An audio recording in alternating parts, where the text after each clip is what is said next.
Good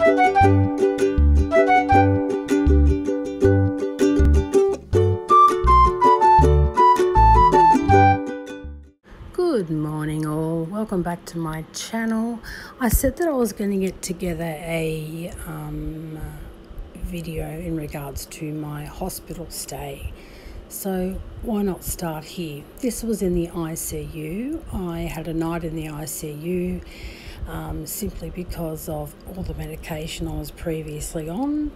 Here I am sleeping in bed, pretty simplistic, this type of stuff, but I will add more later on down the track after all this.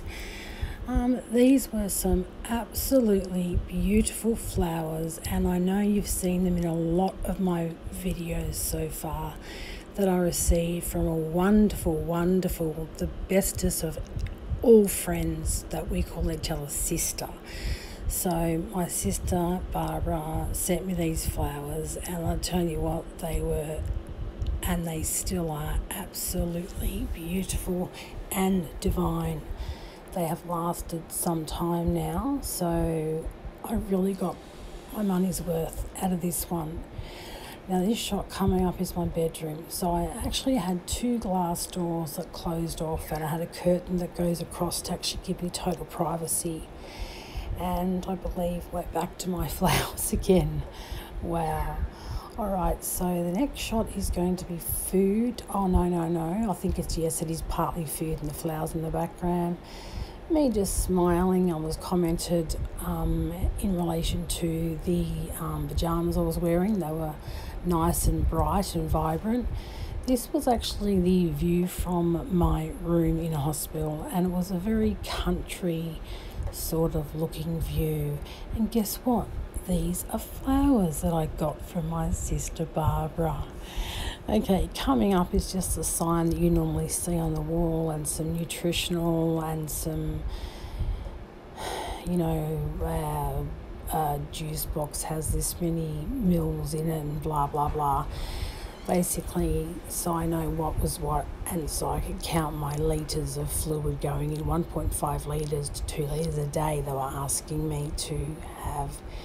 Now, because I was restrictively on a fluid diet only, I could drink any type of fluid as long as it ran through a fork, and obviously those items do. So just a copy of my menu. Yogurt, which actually technically does get categorized as running through a fork. These are my bruises and sort of patches that I had over my wounds that I thought I'd display. Now the next one coming up, I'm not actually stalking the gardener, but this is Snowy, and I met Snowy 1 week prior to, at my pre-op examination and all that type of stuff.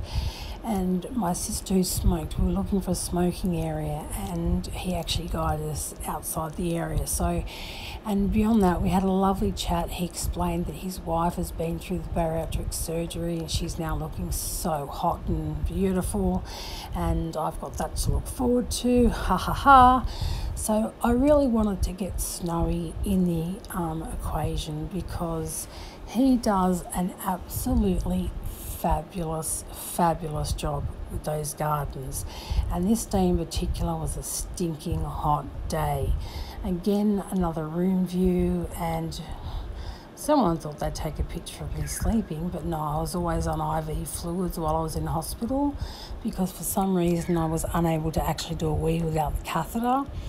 So they filled me up with fluid, and a la carte, yes, I managed to go. Another outlook of the hospital outside. It was a very, it reminded me of the Grafton-based hospital where my mum spent a lot of time in renal. I tried to keep all the food stuff together and all the garden stuff and views and all that together, but it was a little bit too complex for me. So we're back to the food again. Any type of fluids I could have. The sustagen was my nourishment, which was the bestest thing of all, because it was sweet. My sugars went down. In fact, I still have not retained my medication for my diabetes. So yes, while the flowers are back on board, I'm going to tell you a little bit about my non-type 2 diabetes, totally reversed. Thank you, Rosita, for the beautiful flowers, by the way. But yes, diabetes, as a last note, totally. Hello. Just to finally cap off and finalise my hospital stay video, I did want to add some cons. Everything you saw just then were all pros for me. The flowers were beautiful. The accommodation was just as I probably could have expected for a very old hospital, but it was very clean. Now, the only parts that I want to comment on were the bathrooms. Number one, there were some mould, especially in the shower corners. I would have loved to have just got in there with a bleach, but of course you cannot. So I don't know how they could better that, but there must be some sort of mould control that they could use during the day to get that off. I mean, I had a toe wound weeks and weeks ago, and if by chance that was still open, and even if the bandage was on and accidentally got wet, in turn, that is still a portal for infection.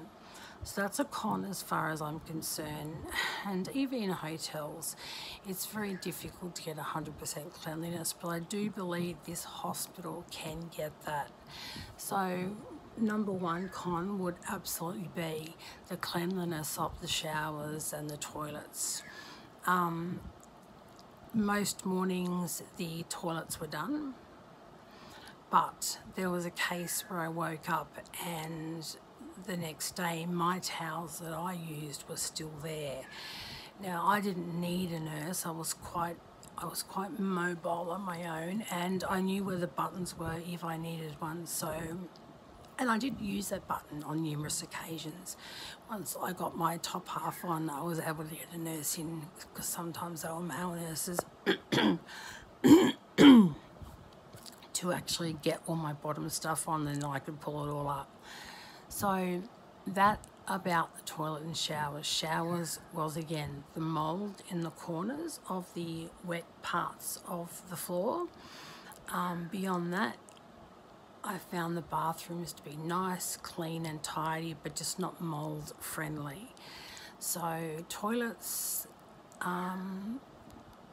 they were, I believe, cleaned every morning.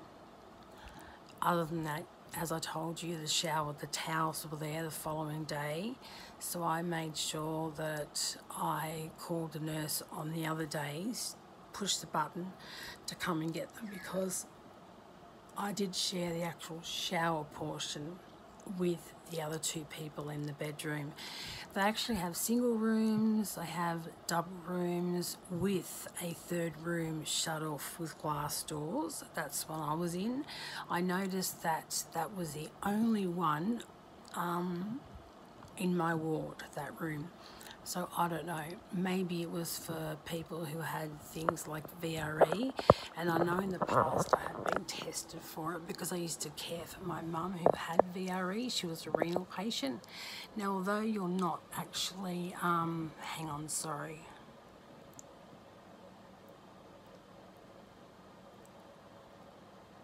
My lips get so dry. I don't know how many of these I go through a month, but I'm on my third one now, and I've got one in my handbag. So yeah, the showers, the bedroom. So you saw my bedroom, it was wonderful. I had ample enough room. I had plenty of room for at least 2 to 3 guests, so that was great. The other con was doctors making amendments to my medications. So let me put it this way.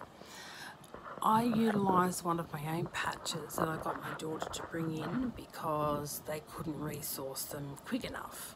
So I used one. Now, on that particular day, I was discharged on the 31st one, on the 4th day, so that was the 2nd of November. Now, I the batch was put on at 8:30 a.m. because it was just decided that I would self-administer the patch. The nurse signed off on it. Now, when I was discharged at 11:30, that was ripped off me, and I say ripped. It was asked to come off. Now, I never queried why, because I thought maybe they had theirs and they were going to put another one on. However, I was then discharged, so I was left without a fentanyl patch for the Friday, Saturday, Sunday, and until Monday afternoon when I could get to the chemist. So through those 4 days, I had actually experienced withdrawal symptoms, and they weren't nice. I had a headache, I felt nauseated, which I had no more medication for nausea left. I was nauseated, I got cold and hot sweats. I actually felt like I needed to vomit most of the time, however I didn't. Now the fentanyl patch is at a, it's 21 micrograms I think it is, so I didn't realise a patch would mean that you would withdraw like that. So now I know that you also need to withdraw slowly on the patch, and obviously my GP, my FRAC GP will know that. Another thing that was amended was without my knowledge, which was my, what the hell was it? Fentanyl was to be ceased. My diabetic medication, but that's a pro, not a con. I'll think of it. But overall, what I'm trying to get at here is the doctors made these decisions without my knowledge. So yes, they can change, they can take away, they can add stuff, but if they take away, I'd probably recommend that next time they discuss that with me. It wasn't discussed. The nurses didn't discuss it with me either. I didn't think of asking, because while I was in hospital, I allowed the nurses to do their full job to their full capacity and just give me my tablets. I knew what each tablet was, so I knew that I wasn't getting anything strange or out of the ordinary. The only thing that did change, that's right, was I wasn't given Valium, I was given Endone, and I was given 10 milligrams of Endone. I think when my Valium was only 5. But I was given that only if I asked for it, and I made it a habit to always take the Panamax or paracetamol every 4 hours, which was great, and the RNs never forgot that. But at the times, because I was always laying down and not getting up and down too much, I didn't notice the back pain at first. But when they said, look, you need to get up and start walking the hallways and doing things like that, I eventually got around the whole floor, just a big circle, twice, 2 times. And once that had started, I noticed that my lower back pain had started coming back again.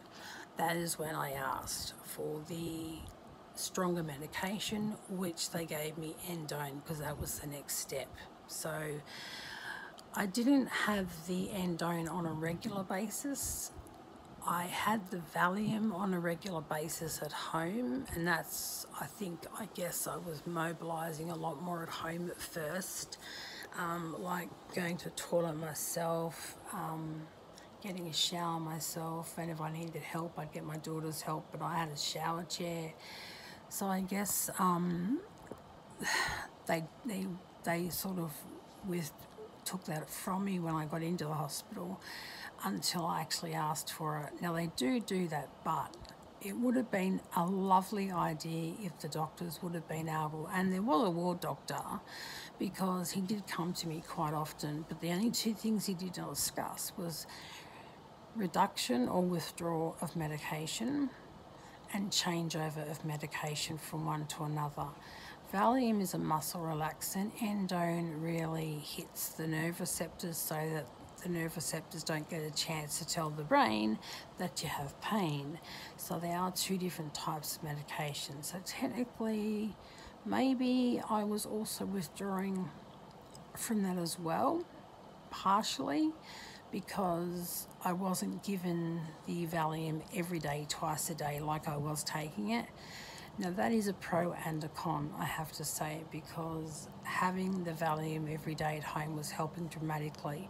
But because I was simply in a hospital bed for probably most of my time, I wasn't getting the exercise needed, and therefore I didn't really need the extra pain relief.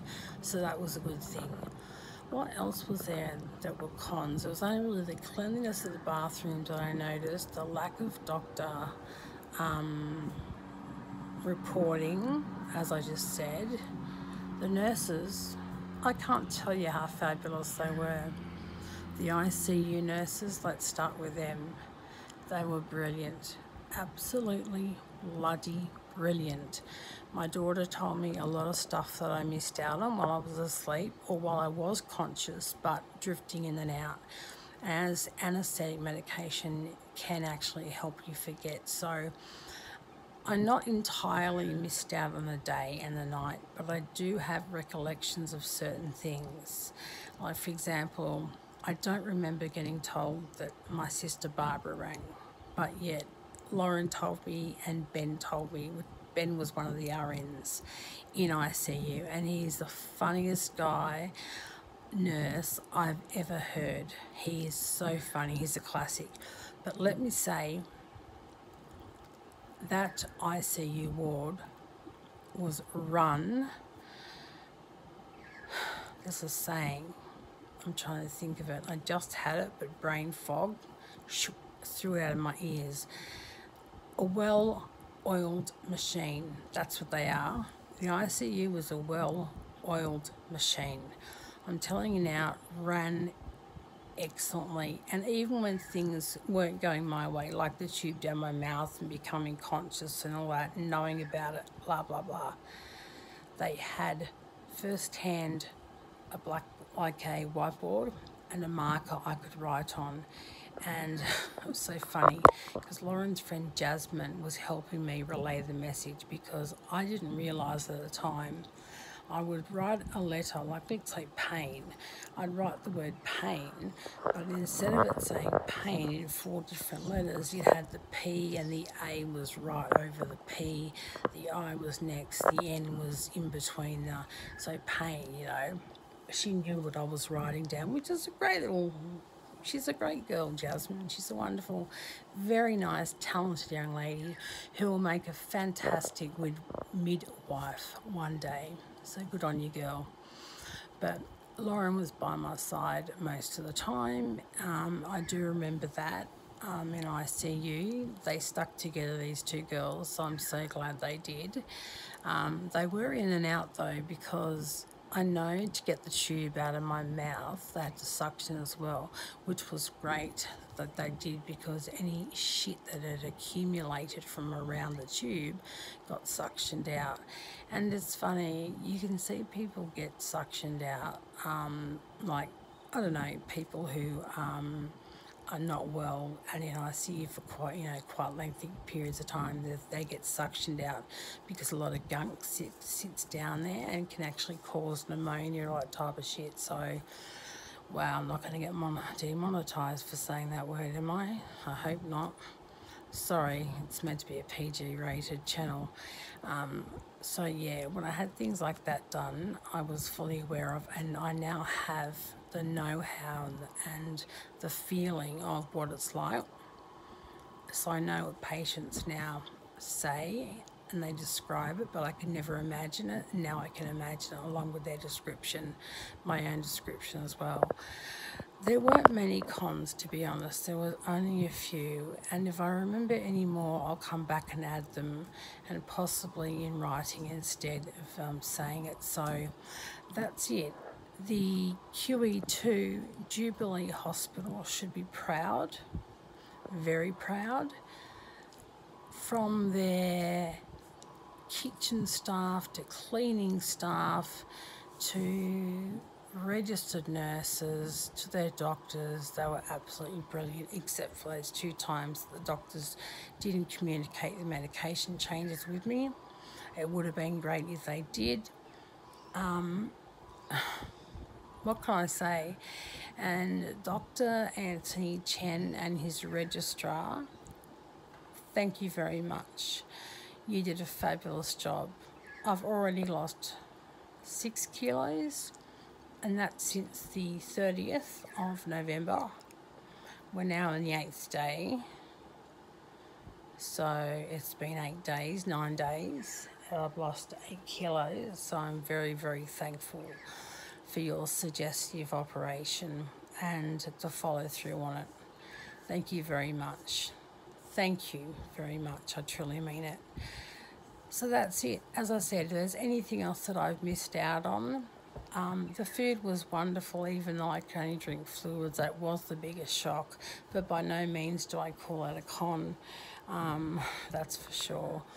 The staff were wonderful. They were never nasty. They were always smiling, always lovely to each other and to all of their patients. I just want to extend my hand and I want to shake it with the big boss, because the big boss is certainly making sure that the patients are getting looked after. Whenever I had a shower, hang on, I've got to tell you this one. Whenever I'd had a shower, sorry, I'm going to get up. Whenever I'd had a shower, I'd come back to my bed and it would look like it was left, you know, messy type of thing. But it always felt crisp and clean, like clean sheets. Now, it's funny, I never really noticed until the last day that, and they were all different nurses, so I wasn't always the same nurse. Every time I jumped in that shower, by the time I'd finished showering, getting dried, getting dressed and coming out, my sheets were clean. And I didn't notice that until the last day, and I have to apologise for that. The RNs were thoroughly on the ball, and I want to thank you for that. Thank you very much. But I also want to thank the wardies who turned me, and I want to thank the cooks and the garden man, Snowy. I just want to thank everyone. You made my stay an absolute wonderful one. Yes, there were some cons to go along with it, but I have to say none of that really powered over the pros. It was just fabulous. And I'm so glad Dr. Chen operates there, because if I had to, I would go back to that hospital again. Take care, everyone. That's it. That's my report of the QE2 Jubilee Hospital in Coopers Plains on Kessels Road.